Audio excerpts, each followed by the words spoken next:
Got me looking crazy. Okay. And we're live. What's good, family?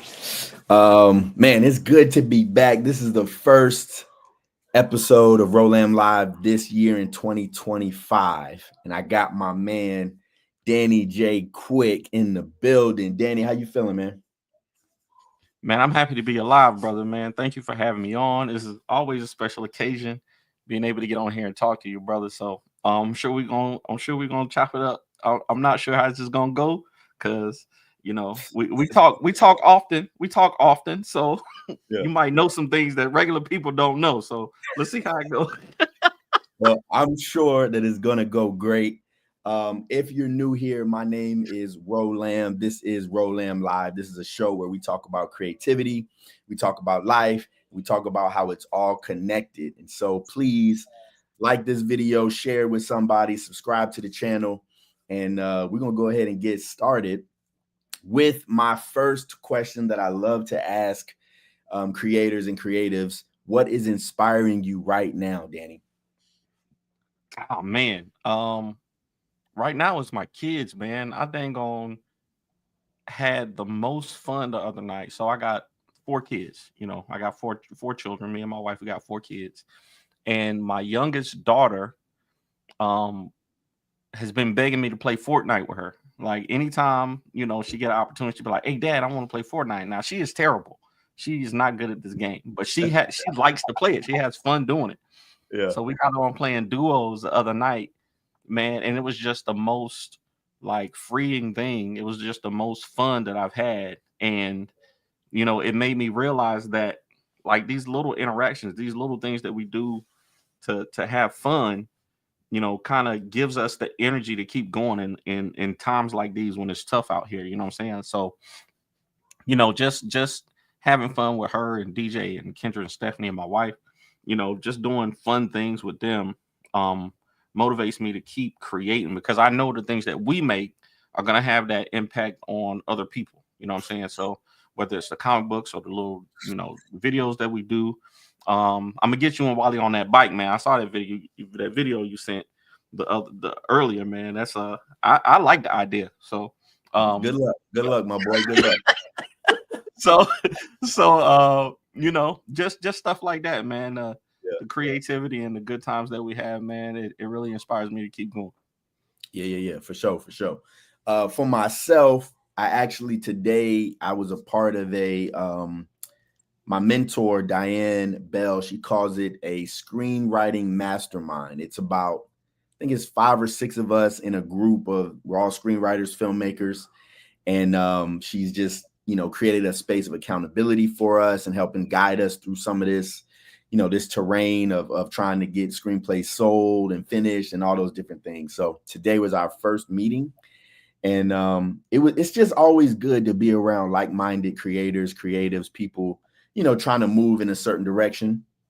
And so I left that meeting on a little bit of a high, and I'm still feeling very inspired, you know what I'm saying, and ready to finish some of these projects that I've been working on, for a while. So Man, speaking of projects, man, I know every time I don't know why every time I get on your show, I'll be wanting to hijack the interview process. But yeah, like I wanted to ask you specifically because you and I, one thing similar about us is that we get a lot of ideas. yeah, Like I know I have a lot of ideas, and y'all always caution me to slow down on stuff. But I know you get a lot of ideas too. What do you do to? Because I had a great idea today, and I was like, I'm gonna do it, and I was like, man, slow down. I was like, calm down, don't do it. What do you do to, to curtail your desire to make everything, that you have in your mind into reality? Because there's only so much time in the day. What do you do for that? yeah. First of all, it's hella disrespectful for you to hijack this conversation and start asking me questions. Hella disrespectful. It's not. Um, It's respect. It's respect. I want to hear from you, man. This is the opposite of disrespect. I want to hear from hella you. disrespectful. But so I do 2 things. One thing that I do is first off, before I get started with that, Kyron, good luck, brother. Appreciate you, man. What's up, Kyron, man? First thing I do is when I have an idea, I make sure I write it down.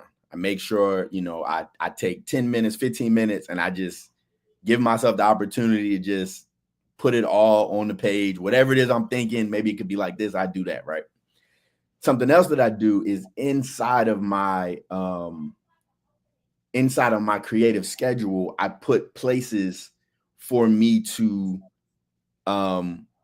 have fun with these ideas, right? So if I'm working on multiple projects, I know, I don't want to get sidetracked on something, but if it's in my schedule to say, this is when I'm gonna work on that idea that is not, I don't know where it's going to go. I don't know. Like, I work it inside of my schedule, so it's not taking away from the other things that I know I got to get done. Because if I don't do that, I'm going to be thinking about it. I'm going to be trying to, I'm going to be distracted. But if I know this is the time when I'm going to work on this random idea that I just had, then I can focus on the things that I know I'm in the middle of right now. Yeah. You know what I'm saying? And so for me, that's how I sort of, combat that. You know what I'm saying? That makes a lot of sense. Have a schedule and use the schedule. I'm on with that. I gotta. So you make a schedule. I gotta get one of those. I never had one of those before. Yeah. I need to get on it for sure. That is funny. If you were just joining us, this is my man Danny J. Quick. He is a comic book writer and creator. And I definitely, the first thing before we start talking about Aceblade, I definitely wanted to showcase the pre-launch page that he has going for his next Kickstarter. Is for Aceblade number 9. Absolutely. This is the pre-launch page, and you can go. Where is that joint at? Hang, I missed it. You can go to this page and you can click on the notify button to get notified as soon as he launches, which will be in February, right? Yep. Early February. For sure.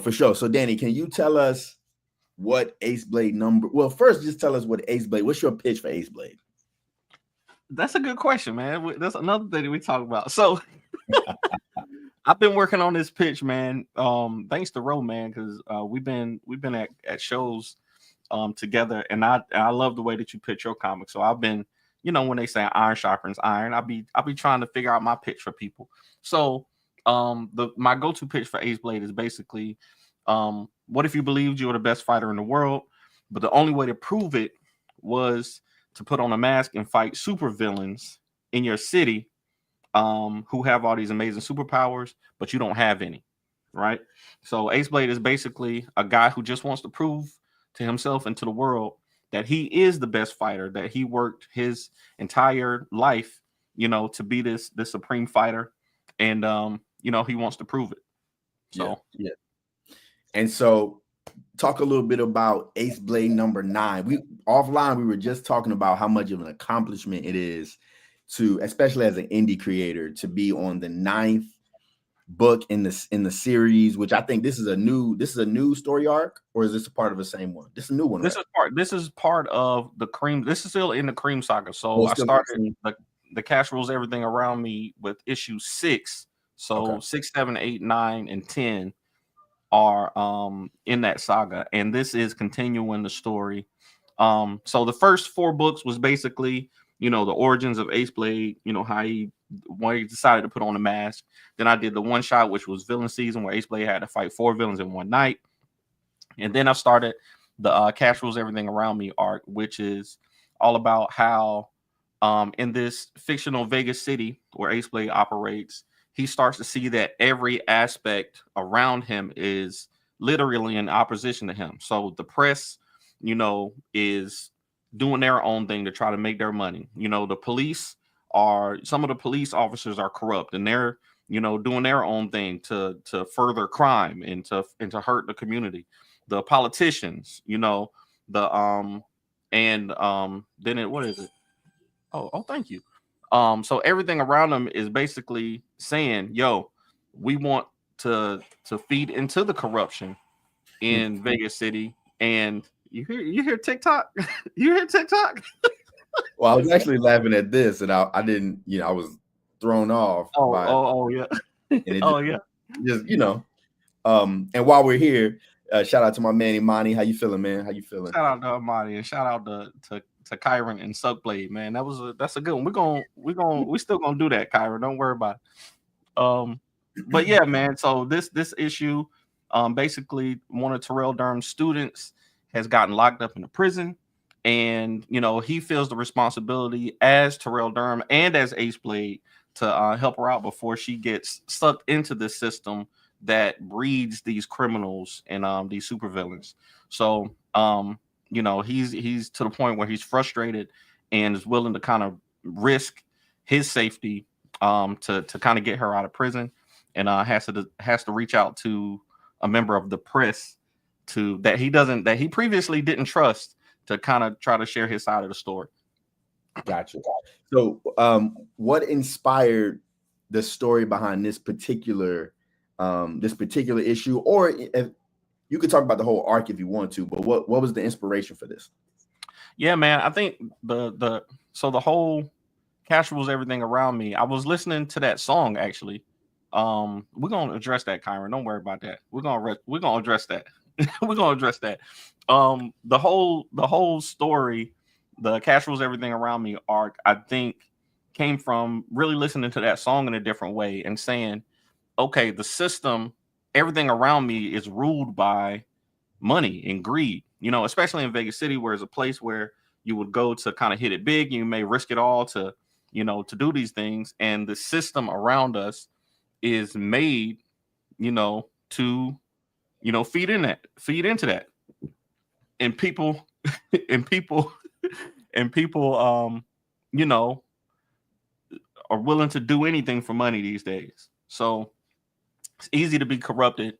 And in this city where Aceblade is, he's trying to figure out a way to fight against that. As a person who just has this ability to fight and to stand up for what he believes is right, how does he fight against a system that is so big that it seems like it's insurmountable?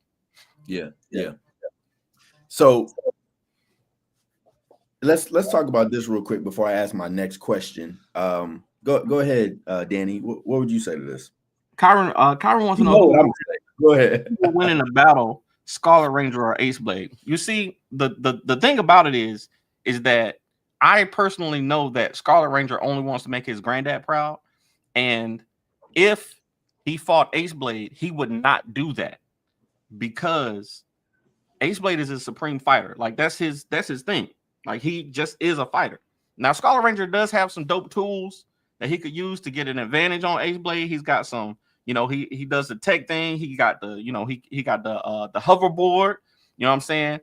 Which could give him an advantage. But I'm going with Aceblade. He's got the age and the experience to put him over Scarlet Ranger, in my opinion. I would say. Well, I mean, what would you say? And this is what I would say. I respect everything you just said. And I think you're right. He wants to make his grandfather proud. That's what he's here for. Dion, aka Scarlet Ranger, he ain't scared of nothing. He ain't scared of nobody. And if it came to it and they had to fight, I'm not gonna say who would win. I'm just gonna say, Dion is a dog, and Aceblade would be in for some prizes. That's what I'm gonna say. That's what I say. Hey, I think I would like to see it. I think I would like to see it happen. But we'll discuss that later on. Later on. Kyron always trying to start stuff, man. Kyron always trying to start stuff. Yeah. So my next question is, how would you say that this project differs from the previous 8 issues? Oh man. That's a good question. I think so. My editor, Brian Lambert, right? We had a talk. How I was halfway through writing. Like I knew what I wanted the story to be about, but I was still working on, how to effectively tell the story. And he told me that, Aceblade's frustrations were that he could not, he didn't have the ability to control what was going on with his student. And that maybe it would be good from a reader standpoint to focus on what was important about the student, what it is in this student's life, the character Stephanie, that made her special to Aceblade, and to see that she did have the potential to be going down the wrong path. So really, I think this issue focuses more on her character and, than Terrell or Aceblade or the situation that he's got going on. Because the first three issues were really the first three issues in the Cash Rules Everything Around Me arc were mostly about, you know, his frustration with that he couldn't do things because of all these different things going on in this system. And this one really focuses on her and her decisions and kind of tries to help you empathize with her part in it. So is this the first issue that Stephanie's in? No, she was all the way in all of these from 6, 7, and 8. Right. But Okay. you know, you kind of just saw her as something happened to her instead of, you From know, her perspective. yeah, from her perspective. So now you really get to see from her perspective. You saw the things that happened to her, but you didn't see them happening to her. You saw them from Ace Blade's perspective, but you didn't see it from her perspective. Yeah. Yeah. Real quick, shout out to my guy Javon. Javon What's Stokes in good, the good building. brother? Yes, sir. Hope you well, man. So let me ask you this: in terms of the creation process, how did it differ at all from the previous 8? I did start so with issue 8, we started with a new team. Like issues 5, 6, and 7, we had JC who was doing the art, and Veronica was coloring. And then now we got a whole new team. You know, Okay. starting with issue 8, 9, and 10 are going to be done by William Withers. He's drawn it. My man Mario is coloring. Of course, I'm still lettering it. But you know, it's just a different team. And then, you know, we recently brought Kyron, my man Kyron, who's always trying to start things. He's the editor in chief now. So he be trying to keep me on track with the production and things like that. So it is different working with different people, but you know, the goals are still the same. Put books out, put good stories out, and make sure you know, they're on time and they get delivered to people. And Right. you know, we engage with the audience. Yeah. And so to sort of stay in this vein of the creation process, what this particular comic, what were some of your challenges that you faced, getting issue 9 together? I think the biggest challenges were that we decided that we didn't want to, you know, put out books until they were mostly done. You know, we got to the point, me and Morgan, and Wally too, really, to the point where we wanted to say, hey, all right, we were able to make money on these last issues. Let's think forward and try to get these books mostly done before we put them out on Kickstarter, before we try to raise money for them. Kind of use Kickstarter as a pre-sale or a pre-order platform instead of raising money to completely start it and then take, you know, 9-10 months from then to deliver stuff, so we can shorten the delivery time after putting it out on Kickstarter because it's mostly done already. So and you know, things happen. We were on a schedule, but you know, if the art gets behind, then the colors get behind. If the colors get behind, then the letters get behind. You know, and it's hard to do. So you know, thankfully, we have gotten some of the pages already drawn. All the layouts were done. We already know. We already have the colorist schedule. And like I said, as soon as we get the inks, I'll be lettering on while the colors are getting done. So just like you said, working with a new team, you gotta, you know, you gotta learn to work with new people. You gotta learn how to work with people and learn, you know, okay, this guy has a job, you know, that's more important. They paying more, and you know, he got to go to work every day, and you know, you got to be empathetic with people, but still, you know, the work's got to get done. Yeah. So being that you are working with a new team, how has your creative process evolved from, issue 1 to now? Like, has it become smoother? And if so, what have you implemented to make that happen? It's become smoother because I think Ace Blade is not the only thing that I'm working on, Mm, so I don't have to be so stressed about it. You know, I know mhm. that because we've done so many books, I know that hiccups happen, so you kind of bake that time into the process. You say, hey man, this is what I'm shooting for, these are the deadlines that I have. I'm going to make sure that I try to stay on track, but sometimes things happen that you can't, you know, that you can't control. Sometimes people get sick, You know, sometimes people got to work extra shifts. Yeah. So there's things that you can't control, but because I'm working on other projects like Ballad of the Black Rose with Kyron and Bequest, I'm working on, you know, the GOAT. You know, there's different projects that I'm The working on. GOAT. The GOAT. There's different projects that I'm writing and working on that I can also be developing at the same time. Yeah. And then always marketing. You know, I spend a lot of time marketing the back issues of Aceblade to get people involved in it, to continue building the audience for Aceblade, and selling the back issues that we already have. So um, those things have helped me to not be as stressed during the process, but still, you know, working with creatives is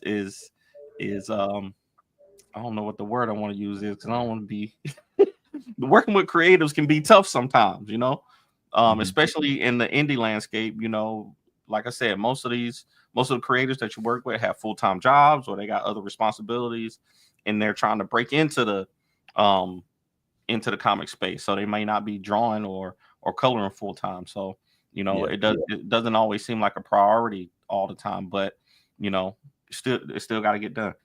Yeah. Yeah. Yeah.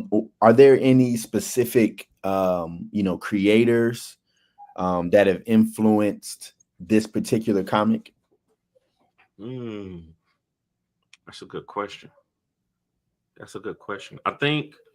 Um I think more than anything, as far as indie creators go, my man Michael Watson, I've Mhm. always kind of used him as a barometer for continuing to make issues. I think he's on Hot Shot 12 now, you know, Wow. and then Brian J. Lambert, you know, with Wingless Comics, he's got multiple titles coming out. Then we got you guys over at Concrete. I think it's just the consistency that I've seen from creators, and then yourself. You know, I know you are working on more or Scarlet Ranger. Scarlet Ranger is one of my favorite indie titles that's out. You know, Mm. and then my man Morgan Iverson always working and trying to get, you know, he just recently told us that he might be bringing Harlem back soon. You know what I'm saying? So trying to be consistent and Yeah. you know, using the other creators kind of as motivation and saying, yo, if they can do it, you know, I can do it. And if I can do it, you can do it. Yeah. Yeah. Yeah. Um, what about the book specifically? Like, were there any, and not just comic books, but like just the, I guess, the feel of this book? Were there any like movies, or were there TV shows? Were there things that from pop culture that you really, used to shape how this book feels and looks? You know, I hadn't thought about that. I had not thought about that. I think I've been watching a lot of Star Trek though. Mhm. And like I said, because we are seeing this issue from Stephanie's perspective, you know, she's the one that's in the crosshairs right now. And Star Trek is one of my favorite shows because it lets you see the perspective of the different alien races. You know, they go to Mhm. these planets, you know, they go to these planets with the mindset of, hey, we're gonna go out here and try to help people and make first contact and do whatever we gotta do. But they do a good job of showing you, you know, their perspective, building their culture, or whatever the culture is, whether it's the Klingons or the, you know, whoever. They go and Right. show you what their culture is and what their conflicts are, and then bring it back to, you know, okay, Starfleet, how can Starfleet, you know, help solve these problems that these people are having? So maybe Star Trek, I think. Okay. Okay. Yeah, That was unexpected, yeah. but I mean, that's cool. I love Star Trek, man.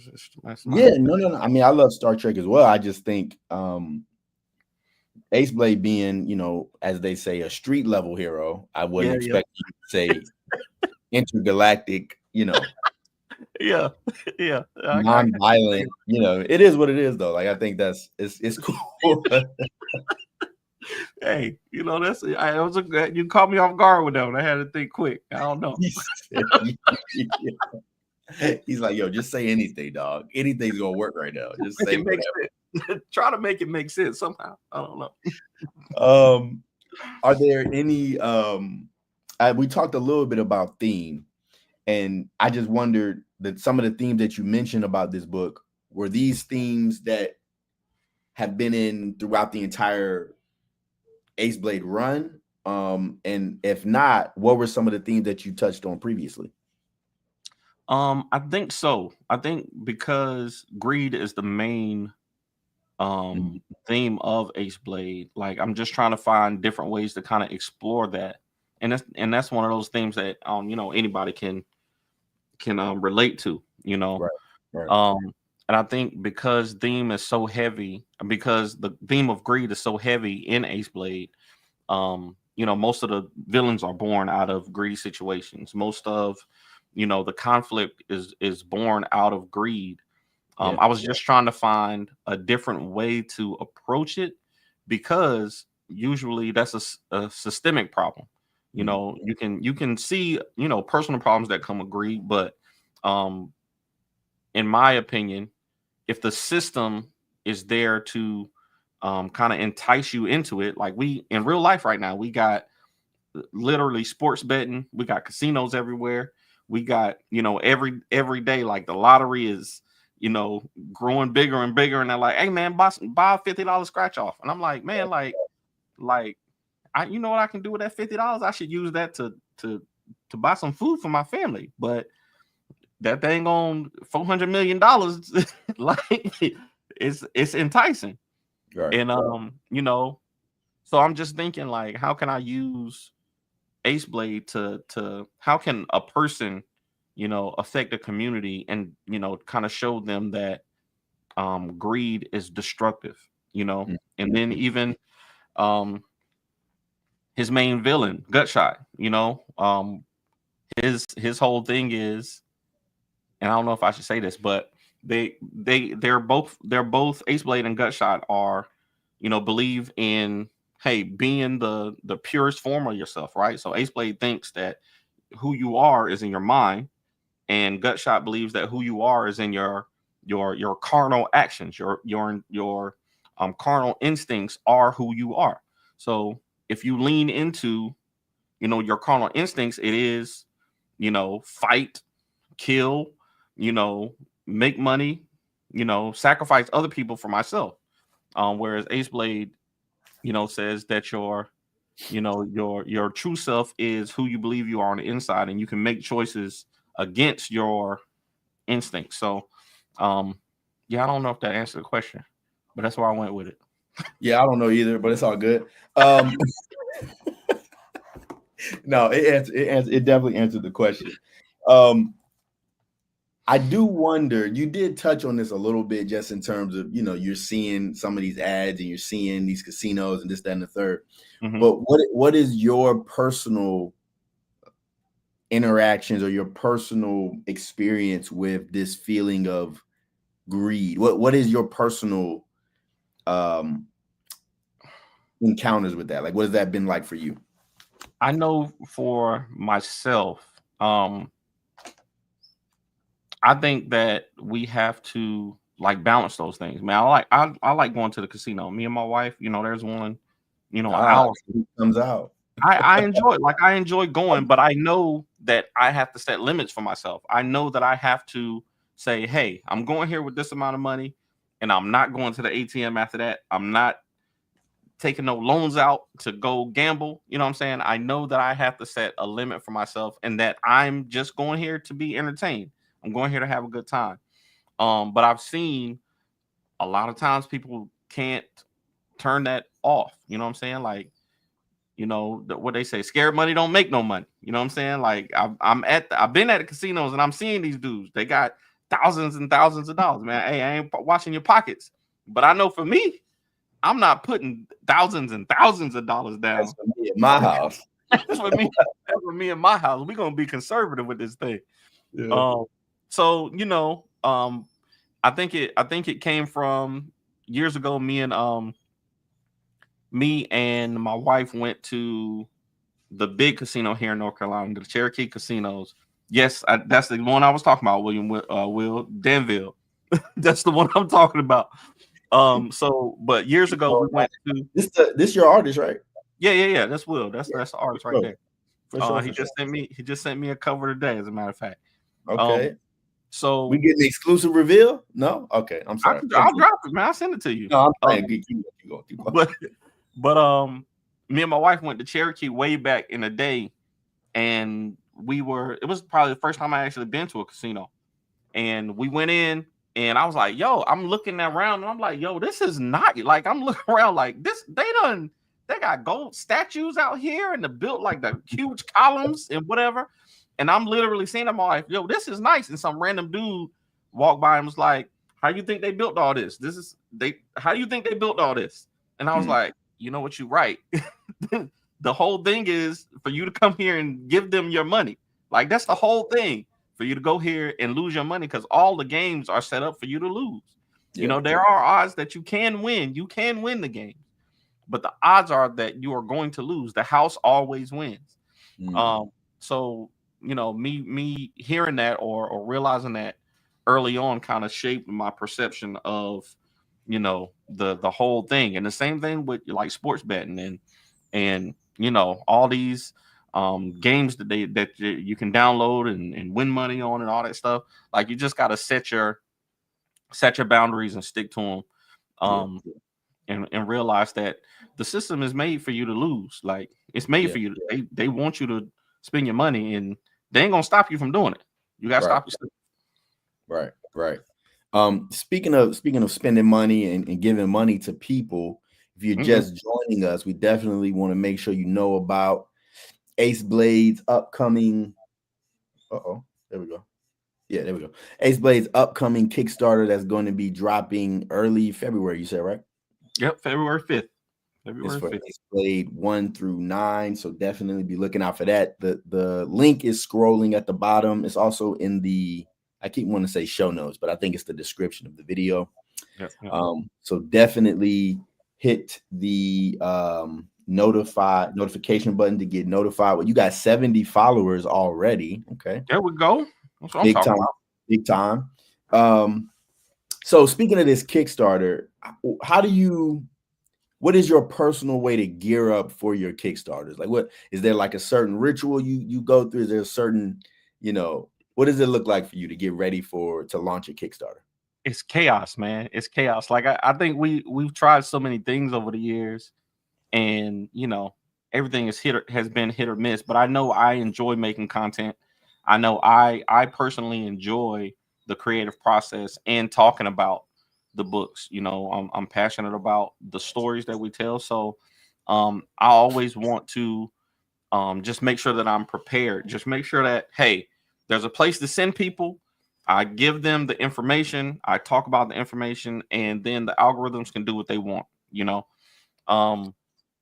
I want to put the information out there, and then if there's some shows, like we're going to Charlotte Minicon here on the 1st, I'll be talking about the Kickstarter there as much as possible.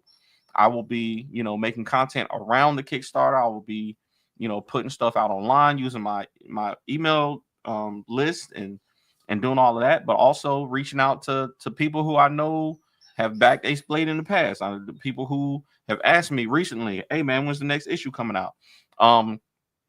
One of the things that has been successful that I've been doing is, by the time I'm shipping out the rewards for the last Kickstarter, I want to make sure that my preview page is ready for the next one, right? So all the books that we sent out for Aceblade number 8, we sent them out one of these right here. We had this little flyer in there with it. So Aceblade number 9, hey, if you got Aceblade 1 through 8, number 9 is coming out. You can scan this little QR code. It'll take you right to it. You know, just be prepared. Be as prepared as possible. And you know, it's been working, and hopefully it continues to work. Yeah.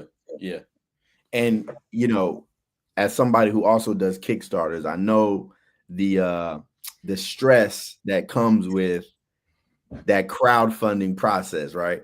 Sure. You know, you watching those numbers, you waiting for the money to go up, the followers to go up. How do you personally cope with the stress? What are some things that you do to say, all right, cool, let me take my mind off of this. Let me, like, what's your go-to techniques? It's usually I'm terrible at it. Like, I'm just bad at it. Like, crowdfunding is a different kind of stress, man, because you may feel like you have it under control, like you've done all you can, but you always also feel like, what did I not do? That's like, why aren't the numbers doing what they're supposed to do? Like, why isn't the content that I'm creating reaching the people, who like these things? Why does it feel like there are barriers in between me and the audience that I know is there? We've done Kickstarters before. We've been selling books, for the past year. So I know that there's people who want, to continue the story, but why can't I get to them? And maybe I launched at the wrong time. Maybe people are just broke right now. Maybe, you know what I'm saying? Like, there's so many factors that is so stressful. So I try to just, like I said earlier, spend some time with my family.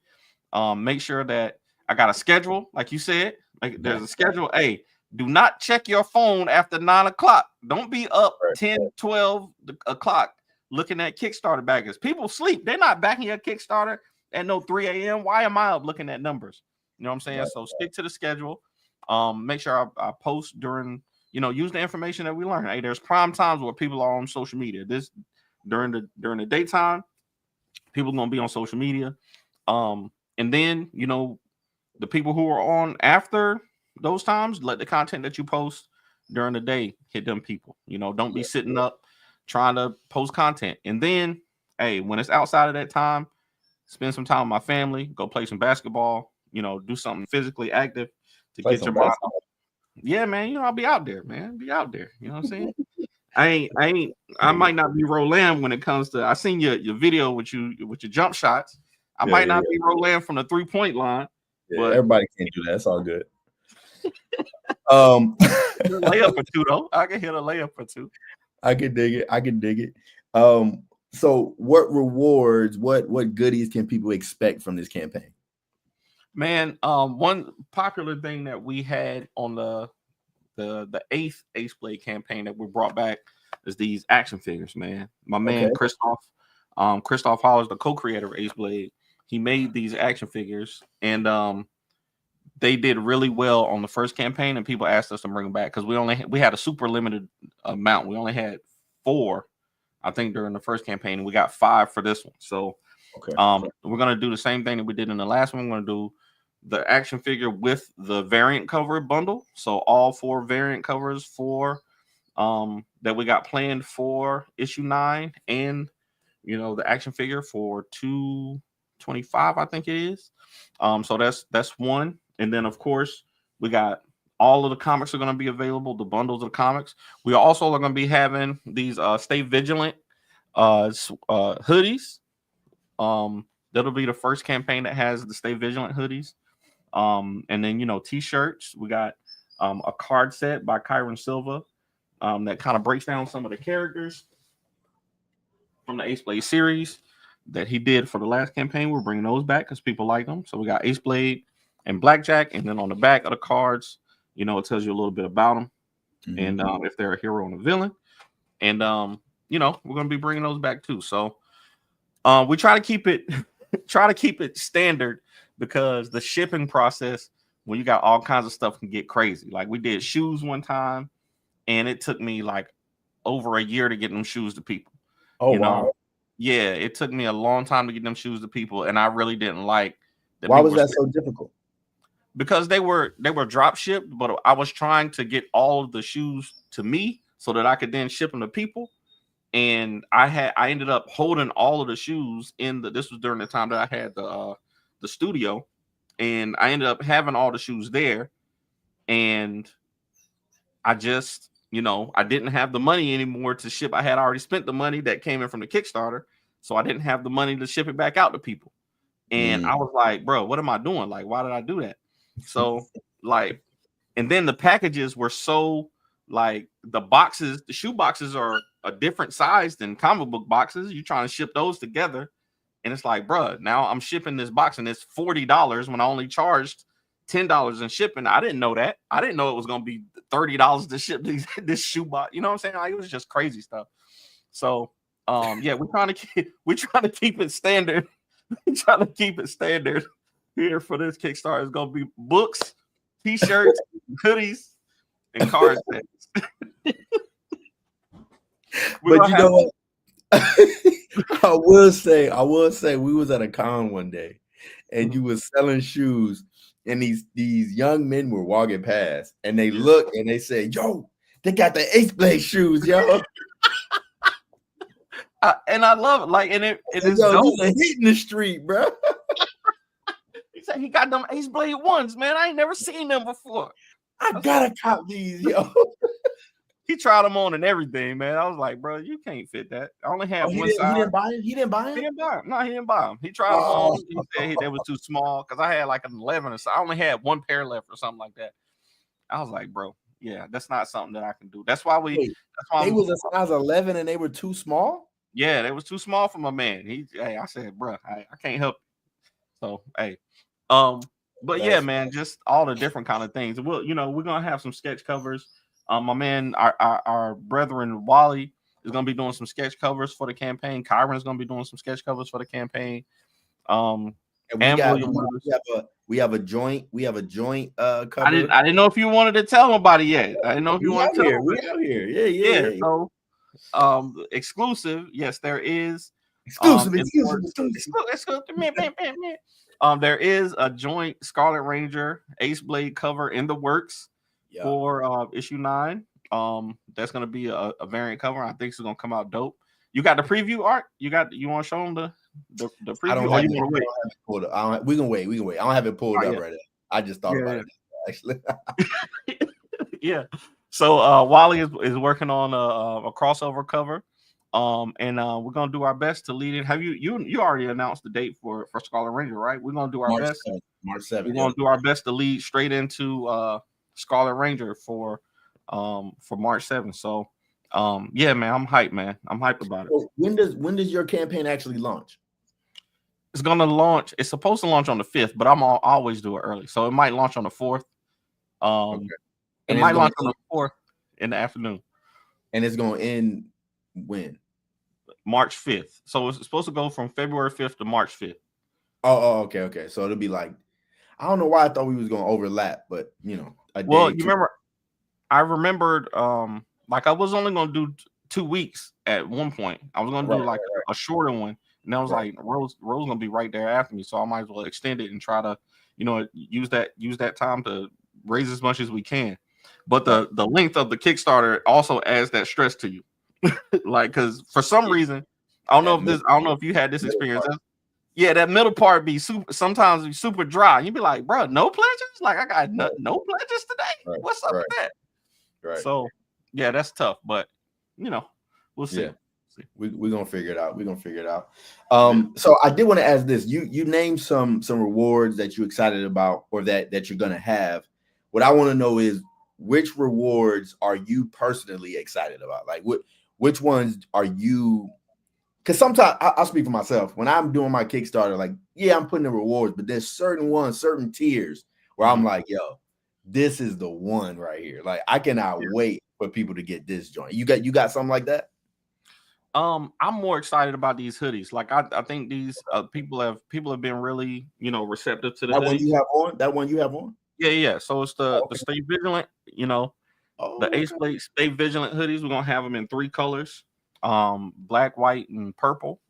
And that's the new thing. Like every campaign, we try to do something new. Like I said, I'm happy that the action figures are back. But like I said, we did them before, and I know that there are people who want them. But that in conjunction with these hoodies, a lot of people have been showing interest in them, and they'll be able to get a good price on them in the bundles with the Kickstarter. So I'm looking forward to that. I'm looking forward to that. I got a couple more questions, and then we're gonna get up out of here. Sure. Who do you envision is the perfect audience for this comic? It's hard because you want to say everybody is your audience. You want everybody to be the audience, but I think Aceblade's audience is the perfect audience for Aceblade is young people who want to be inspired. People who are maybe educated enough to know that there's a problem in the system, but don't know what to do to fix it. They don't know if their voice is enough to make a change, you know? And one of the things that is important about this arc, and I'm kind of doing my own spoiler alert thing, is that, you know, the story is, yo, all these different parts of the system are pushing up against you. The different parts of the system are the enemy. The press is not might not be telling you the truth.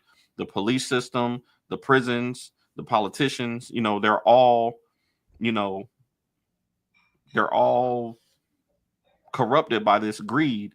But the people, the people are who really are in control. And if you can inspire another person to do better, then you know you can give them hope. You know what I'm saying? If you can inspire another person, then that's where hope comes from. And that's kind of the whole story that I'm trying to tell with this. So Yeah, yeah. No, I mean, I think that's a very timely. I think that's a timely theme. You know, just where we're at right now.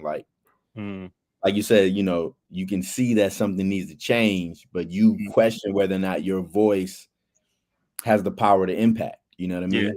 And I mhm, think that's a timely theme that our young people need, but we all need. You know what I'm yeah, saying?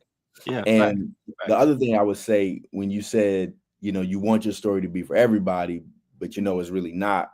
I Mhm. follow a comic book writer, creator. Her name is Dr. Sheena Howard. Howard, yeah. And she made a post the other day and she said she was she was doing something and she got called in to pitch a TV show. Mm. And when she went in to pitch the TV show, they asked her who the show was for. So she said everybody. And they looked at her and they said, there's no show that's for everybody. Mm. And then she was saying she did not get this opportunity because she didn't know who her show was for. She just said it was for everybody. Oh And wow. she was like, there's a power in knowing that Mm. specific, this is who we're going for, and this is who we're going to reach. You know what I'm saying? I Right. just thought about that when you said that. But no, I think that's a very powerful theme. And yeah, I think that's dope. I think Um, I'm learning that too though. I think that's true. I think that even in like the stuff that I'm excited for that's coming out, man, I know isn't for everybody.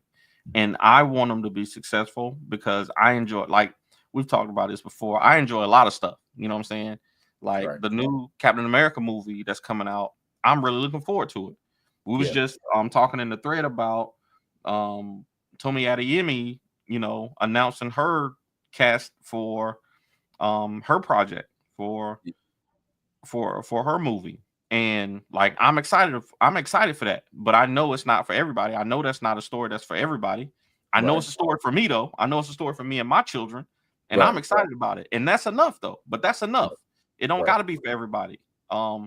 So and like I said, these things that we create, you know, even if we don't have 100,000 people who are following us or whatever, there are certain people I see them in my inbox and my comments all the time and say, "Yo, man, this stuff that you're doing is inspiring, or I'm enjoying it. The content that you're making, the superhero stuff that you talk about, it helps me enjoy my life, and that's a good thing.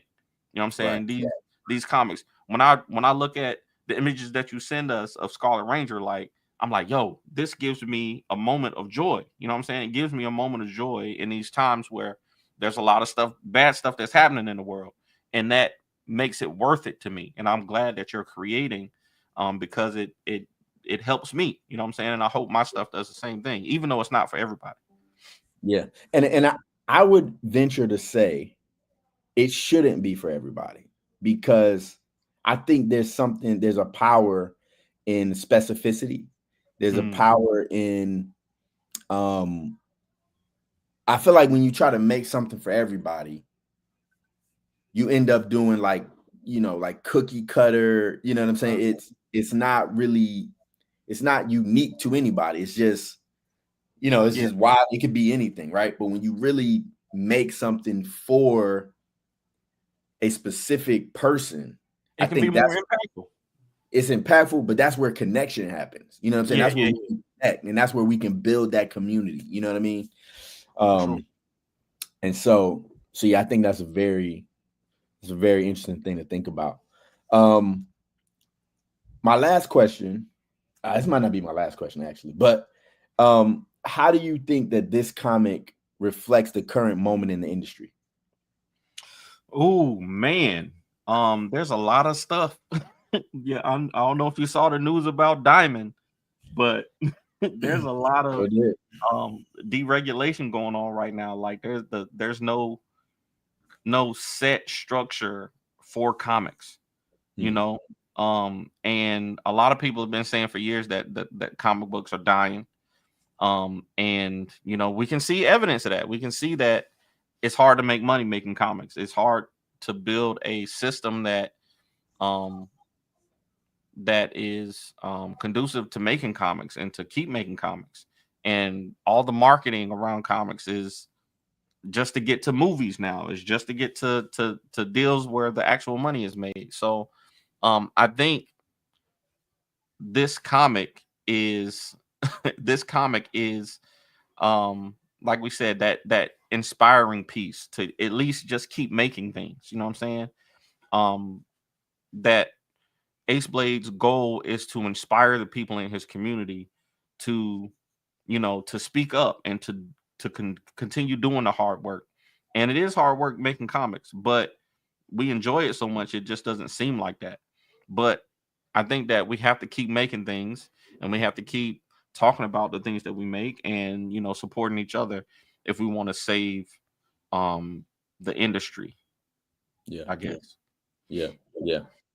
No, that's dope. Um, so now I know we haven't even launched Ace Blade #9 Kickstarter yet, but I I mean, do want. I can hit the button right now if you Oh, want. you about to hit the button? Oh, No, I'm not. exclusive, exclusive. I, Oh, I ain't gonna do, ain't gonna do it. I ain't gonna do it. I we're got too not much marketing to do. we're not ready. We're not ready. We're We're not not ready. ready. We're not ready. What do you see? I don't want to put the cart before the horse, but I know you got some ideas. I know you got things spinning up there. So, what do Bro, you see next for yourself, for Ace Blade, for Fourth Wall? It, yeah. What do you see, bro? man, What's what's the vision? Cast the vision. you gonna tell me I'm wilding. You gonna tell me I'm wilding. I'm gonna share this idea with you that I have, and I think it's a good idea. But I might need you to tell me to slow down. I might just need you to tell me to slow down. No, you I got had, mad when I said this the other day. I did. I did. I was bothered. I was like, bro, man, I'm trying to. Hey, I said you're moving too fast, big dog. You're moving I'm too trying to do fast. something. I'm trying to do something, right?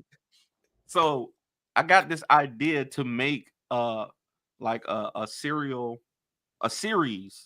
about making comics. Like I had this idea that the Department of Homeland Security showed up and was like, see, already. Never mind. I don't even want to talk about it. I I'm don't even sorry. want to talk about it. I don't even want to talk about it, bro. Never mind. That felt like that Breakfast Club clip when he's like, "Y'all gonna laugh at me." He's like, "No, we not. Go ahead."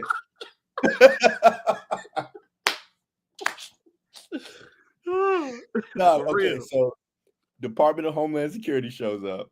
So yeah, okay. So I had this idea where literally me, right? I'm writing Ace Blade. The Department of Homeland Security shows up and is like, they take me in. The agents come in, they're like, um, they're like, I'm agent such and such for the Department of Homeland Security, and this is what's happened. 10 people have gotten superpowers, and the only connection that we can find is your comic book, right? So 10 people read your comic book and developed superpowers, and the only connection is this comic book that you made and that they read, and then making a series about, something spectacular that happens because they read the comic book, and using that to kind of market the book, but also tell a different story. That's not, nothing super serious, but just something cool and fun and that intrigues people and that could hook people. So Like I this would think, be like a live action, like YouTube show. yeah, like a live action, just a little sketch, not a sketch comedy show, but just like a little detective series where it's like, yo, so I already had the idea where it's like nine of the people who got the powers died, and there's only one left. Like there's one of them who actually was able to use their powers, and the Department of Homeland Security is trying to work with this person to, you know, do whatever. And they think that it's something that happened because they read my comic. And I'm confused because I'm like, yo, I just write comic books. I ain't do nothing special. And they're like, we tested it. We tested the paper. We went through the financials. And and the only thing that connects them is you know this. You ain't find nothing there, but go ahead. Exactly. So I mean, I just had an idea to do something like that to kind of give other people an avenue to into the comics and into the creative space, which would be fun, but at the same time, there's enough stuff. I'm doing enough stuff. So yeah, I wasn't expecting that. I was expecting you to say some other things, but this has been a great conversation of surprises. I quit, As man. always, look, I quit. I love you, bro. I appreciate the time that we had. I love you too, man. Y'all go check out Danny J. Quick's pre-launch page for Aceblade number 9. That's going to be dropping early February. Also, if you want to support this show, please like, comment, share it. But also check out my Substack. You can become a paid member. I'm sharing stories, poetry, all kinds of things on Substack. Also Patreon, I'm sharing things there as well. I appreciate y'all. I love y'all. Danny, I want to say I appreciate you, brother. I appreciate your spirit. I appreciate the way that you go after the ideas that you're having and the energy and the passion that you bring. I appreciate it. You know, sometimes we gotta, you know, hey, my brother, you know what I'm saying? But I like a bit. It's all good. You know what I'm saying? I appreciate it, bro. I appreciate you too, bro, man. Man, appreciate you, bro. I appreciate all the viewers, people who tuned in and listened to us talk for the past, hour. Thank you so much for tuning in. Like this video, subscribe to the channel, share it with somebody. And with that, we out of here. I love y'all.